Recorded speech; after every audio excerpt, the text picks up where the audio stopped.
everyone, this is Tim with Online Big Blue, bringing you the best in New York Giants sports talk and entertainment. Wanted to do another quick car video today. I've been thinking about the season and the direction of the team and where we're headed. Right now, you know what? Hate to say it, but I think it's time to put the training wheels back on Daniel Jones. He's making way too many mistakes, and I'm not doubting the Daniel Jones pick.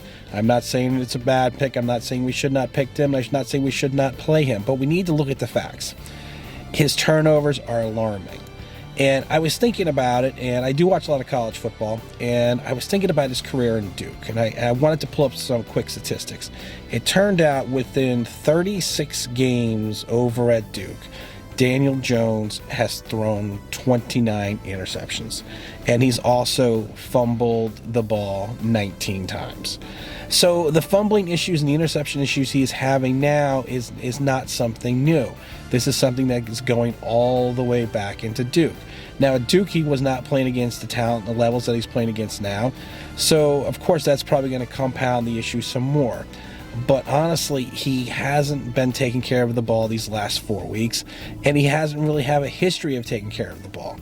And to me, it's time to maybe simplify the playbook for him a little bit and maybe just start working in Saquon a lot more. And, have Daniel Jones be, not the afterthought in the offense, but be, a part of the offense, but allow Barkley to try to take over some games. We need to rectify we really do need to rectify this turnover issue because it's becoming quite alarming.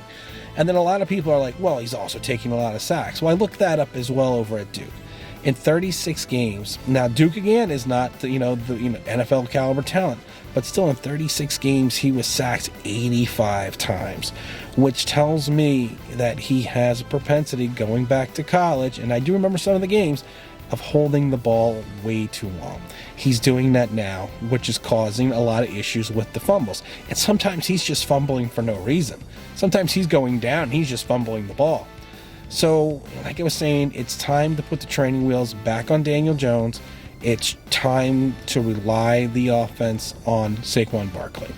Again, like I said, I want to see Barkley left, Barkley right. I want to see them pull Will Hernandez. I want to see the Giants become that running team that they were, during the '86 season. And like I said, I'm not scared that Jones has come from, a team that is not talent laden in Duke.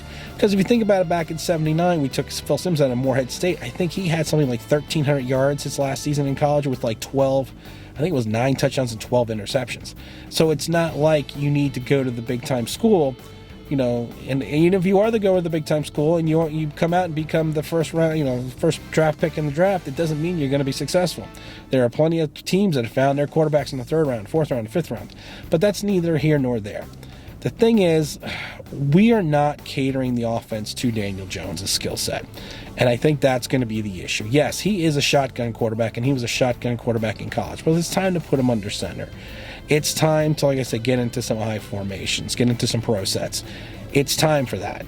It'll also help take the pressure off Jones. And like I said, if you have an out-of-this-world talent like Saquon Barkley, you need to use him. You need to hand the ball off to him. We need to have Jones roll out more. We need him to use his legs. Most people are surprised that he's running so well, and I think he ran for over 1,300 yards in college. So he has the skill set. We need to roll the pocket. We have to give him an opportunity, to get out and, see the field. I think his biggest problem he's having is he's still locking onto his primary receiver, and then the pocket is collapsing around him, and he's taking the sacks. Like I've said before, Eli Manning would not have taken 8 sacks in that one game. I remember back in 2004, like I've said before, Kurt Warner was the quarterback. We were 5-4, and we went to Eli, and all of a sudden the sack totals went down when Eli came into the game. And it wasn't because of the fact that Eli was a better quarterback than Kurt Warner at that point in time, not even close. But he was sensing the pressure, and he was getting rid of the ball.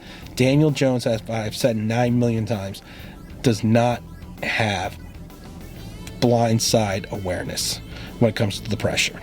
He just doesn't yet. He'll grow into that, and I think he'll do extremely well with that. But, like I said, right now, excuse me, it's time to put the training. I'm going to take a quick drink of water here.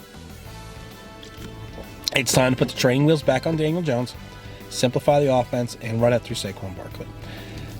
You know, I don't want to be sitting here in December fighting it out for Tua.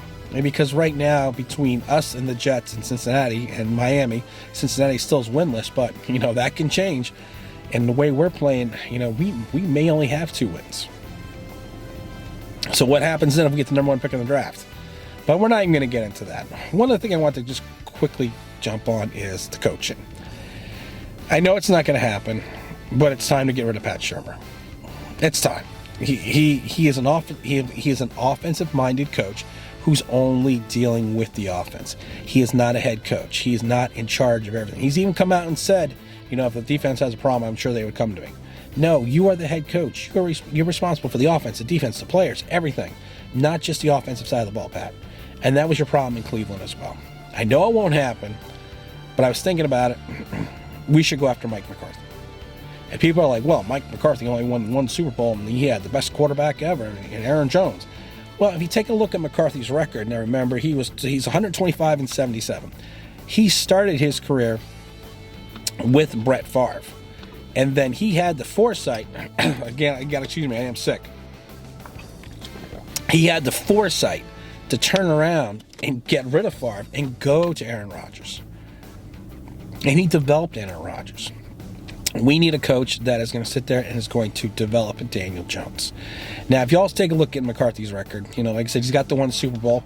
He went to the playoff. He had 9 winning seasons and went to 4 NFC Championship games. Lost 2 of them to the Giants, but, you know, that's neither here nor there.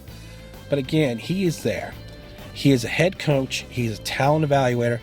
And he is a quarterback developer. That's all there is to it. And that's kind of where we need to go. Now, I know it's not going to happen. You know, Tisch and the Maras don't make rash decisions. I'm still shocked they fired McAdoo. I think Shurmur will be back for season 3. We can only hope that he wouldn't, but he's probably going to. But at this point in time, like I said, we need to put the training wheels back on Daniel Jones. I'm not saying bench him. I'm just saying limited his offense, limited his playbook, roll him out of the pocket some more, and hand the ball off to Saquon. And let's try to get a couple wins. Again, this is Tim with Online Big Blue, bringing you the best in New York Giants sports talk and entertainment. And you know what? I'm not even gonna pontificate what's gonna happen between the Jets and the Giants games, because honestly, at this point in time, I don't even care. I just hope the Giants play well enough to defeat the Jets, because if we lose to the Jets, our season, we may be tanking for 2-1 if we lose from the Jets. So, again, this is Tim with Online Big Blue, bringing you the best in New York Giants sports talk and entertainment. And thank you.